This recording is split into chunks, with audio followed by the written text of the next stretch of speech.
والذين جاءوا من بعدهم يقولون ربنا اغفر لنا ولإخواننا الذين سبقونا بالإيمان يقولون ربنا اغفر لنا ولإخواننا الذين سبقونا بالإيمان ولا تجعل في قلوبنا غلا للذين آمنوا ربنا إنك رؤوف رحيم. الحمدللہ والصلاۃ والسلام علی رسول اللہ وعلی آلہ واصحابہ ومن والاه، اما بعد، اعوذ باللہ من الشیطان الرجیم، بسم اللہ الرحمن الرحیم۔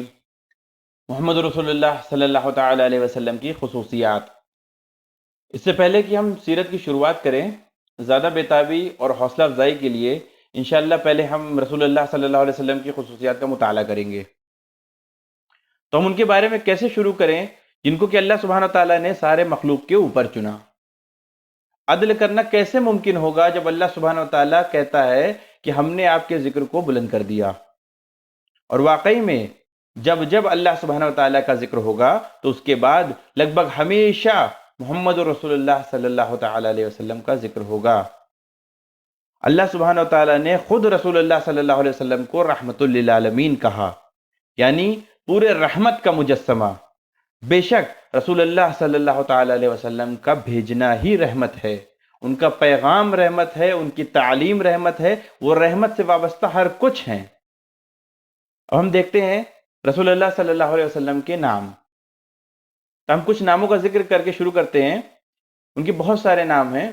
کچھ علماء نے رسول اللہ صلی اللہ علیہ وسلم کے 250 تک نام درج کیے ہیں۔ جبیر ابن مطعم کے حوالے سے صحیح مسلم کی حدیث ہے کہ رسول اللہ صلی اللہ علیہ وسلم نے فرمایا کہ میرے 5 نام ہیں، میں محمد، میں احمد، میں الماحی یعنی جو کفر کو مٹاتا ہے، میں الحاشر یعنی لوگ حشر کے دن ان کے بعد اٹھائے جائیں گے، اور میں العاقب جس کے بعد کوئی نبی نہیں آئے گا۔ دوسری روایت میں آتا ہے میں نبی الرحمہ، میں نبی التوبہ، میں المقفہ، میں الملاحم۔ اور 2 نام ایسے جو کہ قرآن میں واضح طور پر آئے ہیں، وہ ہیں محمد اور احمد صلی اللہ تعالی علیہ وسلم۔ قرآن میں محمد 4 مرتبہ آیا اور احمد 1 مرتبہ عیسیٰ علیہ السلام کی زبان سے آیا ہے۔ سورہ الصف کی 6 نمبر کی آیت میں میرے بعد آنے والے رسول کی خوشخبری سناتا ہوں جس کا نام احمد ہے۔ دونوں نام آتے ہیں لفظ حمدہ سے، اور حمد کے معنی ہے تعریف کرنا، مگر کسی بھی طرح کی تعریف نہیں۔ آپ پر کوئی احسان کرے اس کے لیے تعریف نہیں، یہ تعریف کی اعلیٰ ترین شکل ہے، بلکہ یہ ایک ایسی تعریف ہے کہ آپ جس کی تعریف کر رہے ہیں وہ محض ان کی موروثی خصوصیات کی وجہ سے کی جاتی ہے۔ وہ جو ہیں اس لیے قابل تعریف ہیں، وہ ایک کامل شخصیت، وہ تعریف کے لائق ہیں۔ اور رسول اللہ صلی اللہ علیہ وسلم کی یہ دونوں نام محمد اور احمد آتے ہیں لفظ حمد سے، کیونکہ اللہ سبحانہ وتعالی، ملائکہ، سارے انبیاء علیہ السلام اور ہر ایک انسان ان کی تعریف کرتا ہے۔ بے شک مسلمان بنا رکے ہر سیکنڈ رسول اللہ صلی اللہ علیہ وسلم کی تعریف کرتا ہے، اور ایسے ہی غیر مسلم بھی ان کے کردار کی اور خصوصیات کی تعریف کرتے ہیں۔ تو ہر مخلوق ان کی تعریف کرتی ہے، کسی بھی انسان کی اتنی تعریف نہیں ہوئی جتنی کہ رسول اللہ صلی اللہ علیہ وسلم کی تعریف ہوئی، نہ تو ان کے پہلے نہ تو ان کے بعد۔ ایک صحیح حدیث میں آتا ہے کہ قیامت کے دن ہر کوئی جان جائے گا کہ اسلام حق ہے، مگر بے شک ابھی ایمان لانے کے لیے بہت دیر ہو چکی ہے۔ تو لوگ آدم علیہ السلام کے پاس جائیں گے اور ان سے کہیں گے کہ اے آدم، آپ ہمارے والد ہیں، اور اللہ سبحانہ وتعالیٰ نے آپ کو اپنے ہاتھوں سے بنایا ہے، اور اللہ سبحانہ وتعالیٰ نے اپنی روح میں سے آپ میں پھونکا ہے، کہ آپ نہیں دیکھ رہے ہیں کہ آپ کے بچے کس حالت میں ہیں؟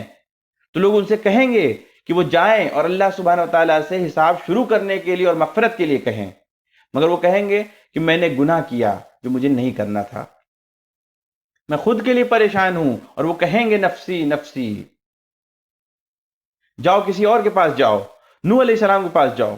تو لوگ نوح علیہ السلام کے پاس جائیں گے، مگر وہ بھی کہیں گے کہ اللہ نے مجھے کسی کو بھی بچانے کو منع کیا تھا، مگر میں نے اللہ سبحانہ وتعالیٰ سے اپنے بیٹے کو بچانے کو کہا اور میں نے نافرمانی کی۔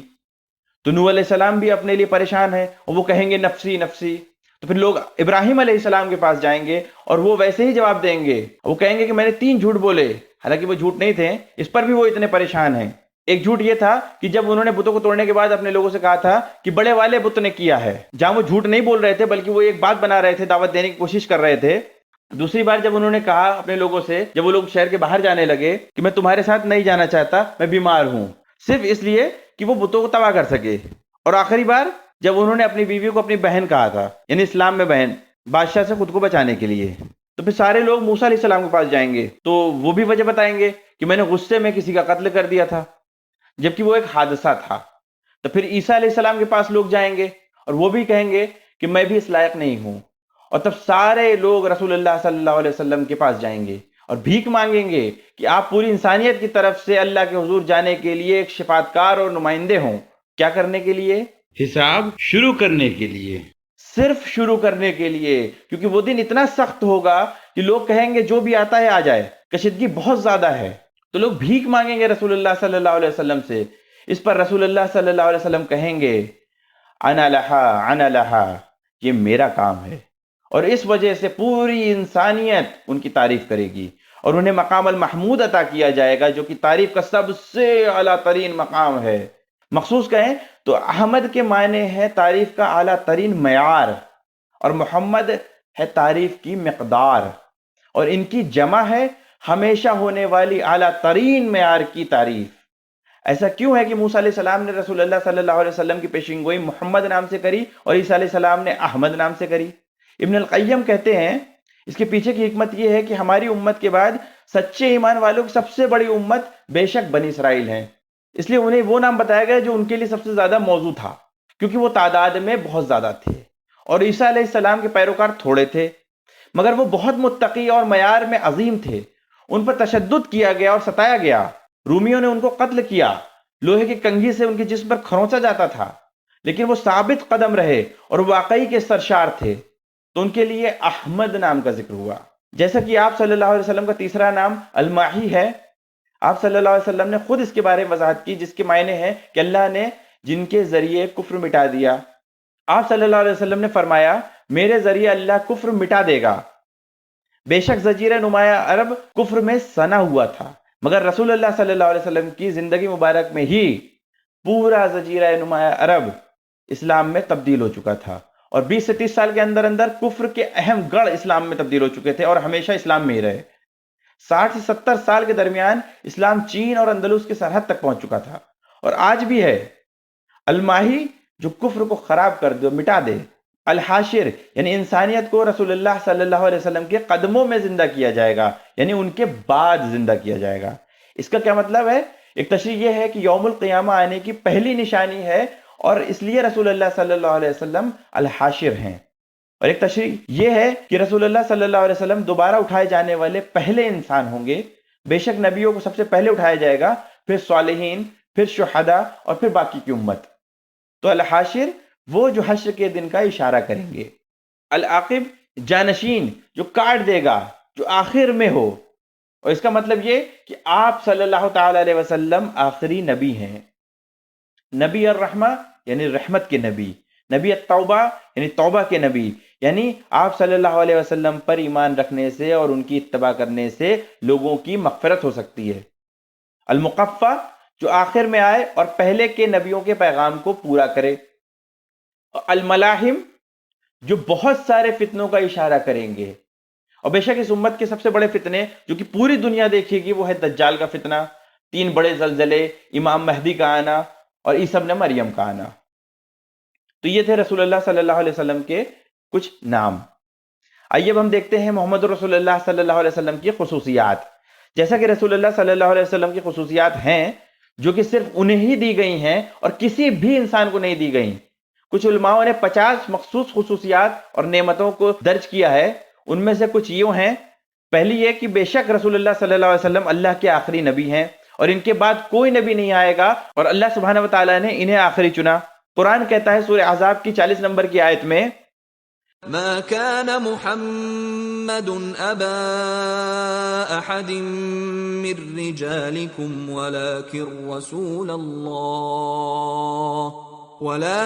رسول الله وخاتم النبيين، یعنی محمد تمہارے مردوں میں سے کسی کے باپ نہیں ہیں، بلکہ وہ اللہ کے رسول اور انبیاء کی ختم ہیں۔ دوسرا یہ کہ آدم علیہ السلام کے وجود کے بھی پہلے رسول اللہ صلی اللہ علیہ وسلم کو نبوت کا فرمان ہو گیا تھا۔ آدم علیہ السلام کی ابھی روح بھی نہیں پھونکی گئی تھی۔ ایک صحابی نے پوچھا کہ آپ صلی اللہ علیہ وسلم کو کب نبوت دی گئی؟ تو رسول اللہ صلی اللہ علیہ وسلم فرماتے ہیں کہ جب آدم علیہ السلام مٹی اور روح کے بیچ میں تھے، اور دوسرے انداز میں یوں کہ آدم علیہ السلام ابھی روح اور طین میں ملے نہیں تھے، روح کے پھونکنے کے پہلے ہی اللہ سبحانہ وتعالی نے پہلے ہی ارادہ کر لیا تھا۔ اور تیسرا، یہ ایک واحد نبی ہیں جو پوری انسانیت کے لیے بھیجے گئے، یہاں تک کہ جنوں کے لیے بھی کوئی کہہ سکتا ہے کہ آدم علیہ السلام اور نوح علیہ السلام بھی پوری انسانیت کے لیے بھیجے گئے تھے، مگر آدم علیہ السلام اور نوح علیہ السلام ابتدائی تاریخ میں اتفاقاً ہوئے، جس میں آدم علیہ السلام پہلے انسان تھے، تو ظاہر ہے کہ سارے انسان براہ راستہ ان کے اولاد ہیں۔ اور وہیں نوح علیہ السلام کے لیے بھی کہ پوری دنیا میں صرف ایک گروہ، ایک قوم اور وہ ایک ہی لوگوں کی جماعت تھی، تو لہٰذا یہ محض ایک اتفاق تھا، ایسا نہیں کہ نوح علیہ السلام اور آدم علیہ السلام پوری انسانیت کے لیے خاص طور پہ بھیجے گئے ہوں، بس یہ ایسے ہو گیا۔ رسول اللہ صلی اللہ علیہ وسلم پوری انسانیت کے لیے بھیجے گئے، یہاں تک کہ جنوں کے لیے بھی۔ انشاءاللہ آگے کے درس میں ہم جنوں کی رات کے بارے میں بھی ذکر کریں گے، وہ رات جب جن مکہ آتے ہیں اور اسلام سیکھتے ہیں۔ چوتھا یہ کہ اللہ سبحانہ وتعالیٰ نے میری رعب سے مدد فرمائی، یعنی کہ اللہ سبحانہ وتعالیٰ میرے دشمنوں کو میرے پہنچنے سے پہلے ہی خوف میں مبتلا کر دے گا۔ یہ ان کے لیے خاص تھا، جب وہ جنگ میں گئے تو لوگ ان کے پہنچنے سے پہلے ہی خوف میں مبتلا ہو گئے تھے۔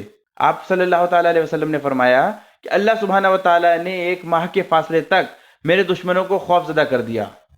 پانچواں، رسول اللہ صلی اللہ تعالیٰ علیہ وسلم کو سب سے بڑی امت دی گئی۔ ایک حدیث میں آتا ہے کہ آپ صلی اللہ علیہ وسلم نے ایک امت کو دیکھا جو تحد نگاہ بڑی تھی، اور پوچھا کہ شاید یہ میری امت ہے، پر انہیں بتایا گیا کہ نہیں، یہ موسیٰ علیہ السلام کی امت ہے۔ پھر انہوں نے ایک امت اس سے بھی بڑی دیکھی جس نے ان کی نظر کو بھر دیا، اور ان سے کہا گیا کہ یہ آپ کی امت ہے۔ ایک حدیث میں آتا ہے کہ آپ صلی اللہ علیہ وسلم نے صحابہ اکرام علیہم رضوان سے کہا کہ کیا تم چاہتے ہو کہ تم جنت کے لوگوں کے 1/3 حصہ بنو؟ تو انہوں نے کہا اللہ اکبر۔ پھر رسول اللہ صلی اللہ علیہ وسلم نے فرمایا کیا تمہیں خوشی ہوگی اگر میں تمہیں یہ بتاؤں کہ تم لوگ جنت کے آدھے فرد ہو؟ تو انہوں نے کہا اللہ اکبر۔ تو رسول اللہ صلی اللہ علیہ وسلم نے فرمایا واللہ میں امید کرتا ہوں کہ ہماری امت اہل جنت میں سے 2/3 ہوگی۔ سبحان اللہ۔ آج کی تاریخ میں لگ بھگ 200 کروڑ مسلمان دنیا میں ہیں۔ اس کا موازنہ حقیقی پیروکار سے کریں جو پہلے آئے، یعنی اصل بنی اسرائیل اور عیسیٰ علیہ السلام کے پیروکار، وہ کتنے کم ہوں گے۔ لہٰذا جب آپ اس کو دیکھیں گے تو انشاءاللہ آپ صرف تصور کر سکتے ہیں، اور رسول اللہ صلی اللہ علیہ وسلم ایسے وقت پر یہ بات بتا رہے ہیں جب شاید زمین پر صرف 1500 مسلمان موجود ہیں۔ 20 سے 30 لاکھ عیسائی تھے اس وقت، کچھ 1 لاکھ یہودی تھے جس وقت انہوں نے یہ کہا تھا۔ وہ اپنے آپ میں ایک معجزہ تھا۔ چھٹا یہ کہ رسول اللہ صلی اللہ علیہ وسلم کو سب سے طاقتور معجزہ عطا کیا گیا۔ کیا معجزہ عطا کیا گیا؟ قرآن عطا کیا گیا۔ کوئی بھی معجزہ قرآن کے مقابلے نہیں ہے۔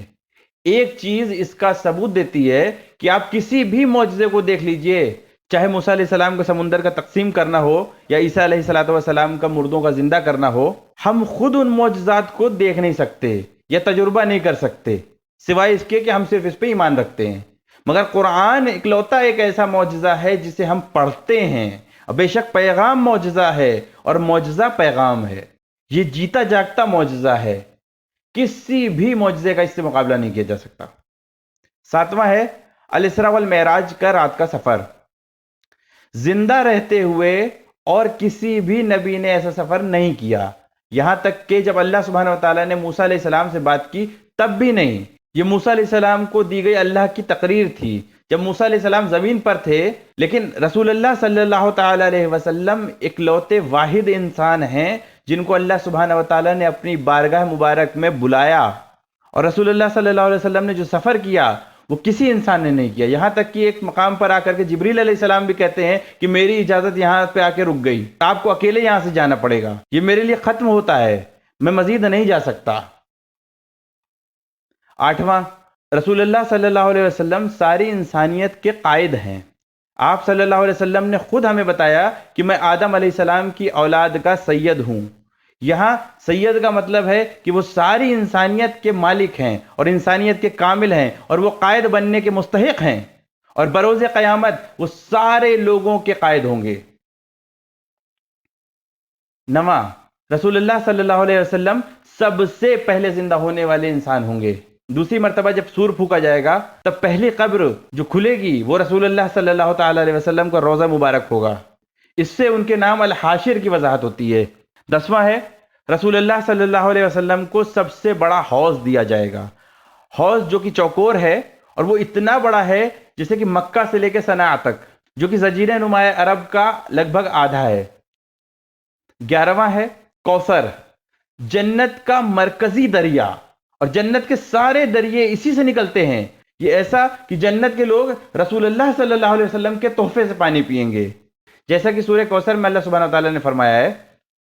12واں، وہ صراط کو پار کرنے والے پہلے شخص ہوں گے، یہ وہ ہوں گے جو اپنی امت کی جنت کے لیے رہنمائی کریں گے۔